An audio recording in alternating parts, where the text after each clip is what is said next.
उपवासाला ती साबुदाणा खिचडी, भगर किंवा तळलेले पदार्थ खाऊन जर कंटाळा आला असेल तर अजिबातही तेलाचा वापर न करता आज आपण साबुदाणा पनीर सँडविच बनवलेला आहे।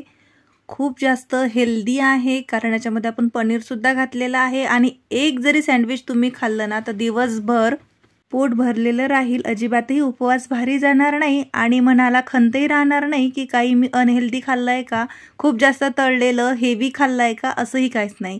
अजिबातही तेलाचा थेंबही न वापरता आज आपण हे सँडविच बनवलेलं आहे।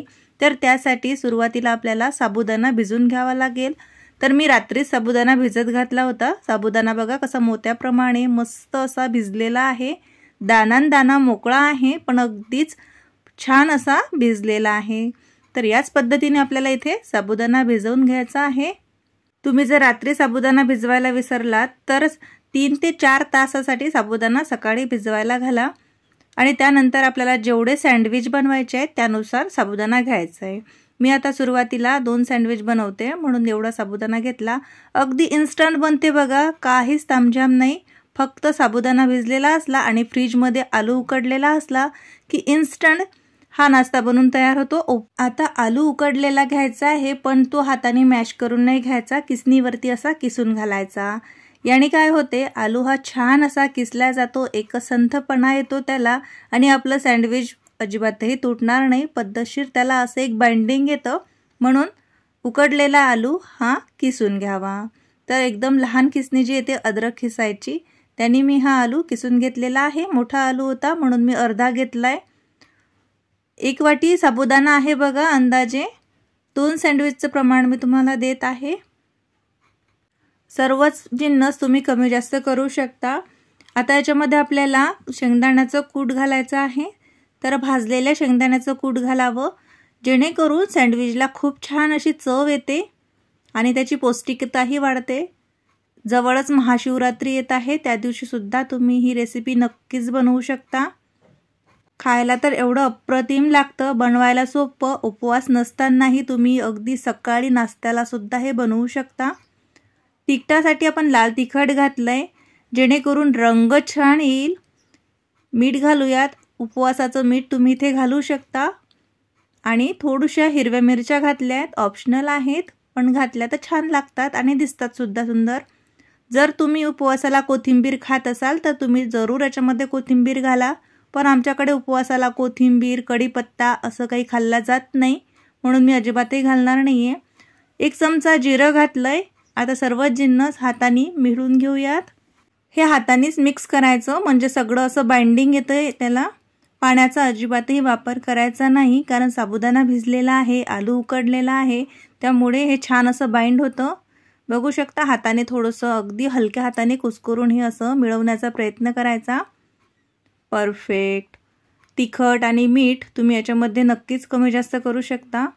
थोडंसं जर छान चटपटीत खायचं असेल तर तिखट जरूर वाढवू शकता आणि उपवासाला जर तुम्ही लाल तिखट खात नसाल तर इथे मिरची पावडर घालावी किंवा मग हिरवी मिरचीचं प्रमाण वाढवावं। बघू शकता छान असं त्याला बाइंडिंग आलेली आहे। तर आता मी इथे घेतलंय जे गॅसवरती सँडविच मेकर येतं ना गॅसवरचं, ते अगदी 100-150 रुपयाला मिळतं बघा। हे एकदा घेऊन घ्या, भरपूर दिवस चालतं आणि अजिबातही तेल लावायचं नाही आपल्याला, एक थेंब सुद्धा याला तेल लावलेलं नाहीये, तुम्ही बघू शकता। आता याच्यामध्ये छान असं हाताने प्रेस करून आपण हे सर्व साबुदाणाचं सारण भरून घेऊयात। छान असं कडेने सुद्धा भरायचं म्हणजे सँडविचला आकार चांगला येतो। पाहू शकता, परफेक्ट। अगदी सोपं आहे बघा बनवायला, मस्तच। कडेने सुद्धा भरायचं म्हणजे मी आधी सांगितल्याप्रमाणे की याला आकार चांगला येतो।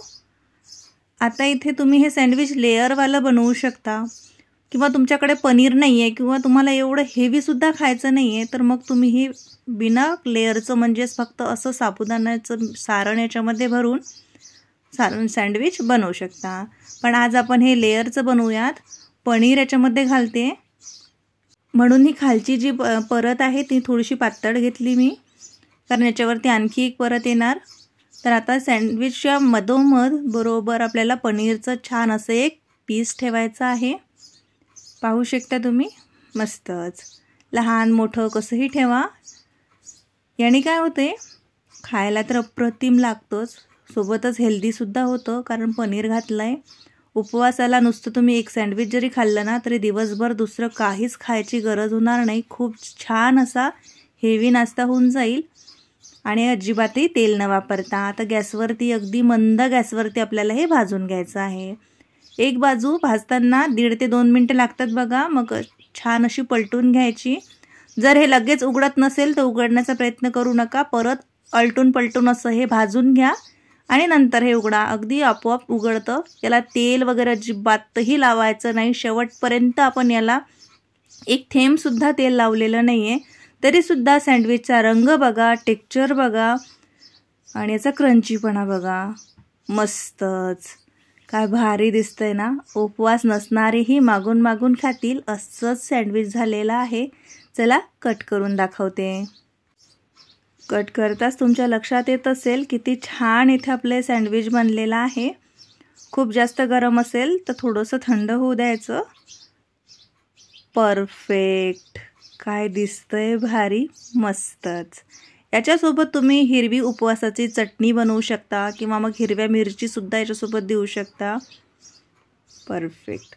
या पद्धतीने उपवासाला सँडविच एकदा नक्की बनवा आणि तुम्हाला ही रेसिपी कशी वाटली हे कमेंटमध्ये नक्की सांगा. आवडली असेल तर लाईक करा आणि अजूनपर्यंत जर चॅनलला सबस्क्राईब केलं नसेल तर प्लीज स्वातीज रेसिपीला हक्काने सबस्क्राईब करा. कारण Swati's recipe Marathi YouTube channel म्हणजे रेसिपी आपली आपुलकीची.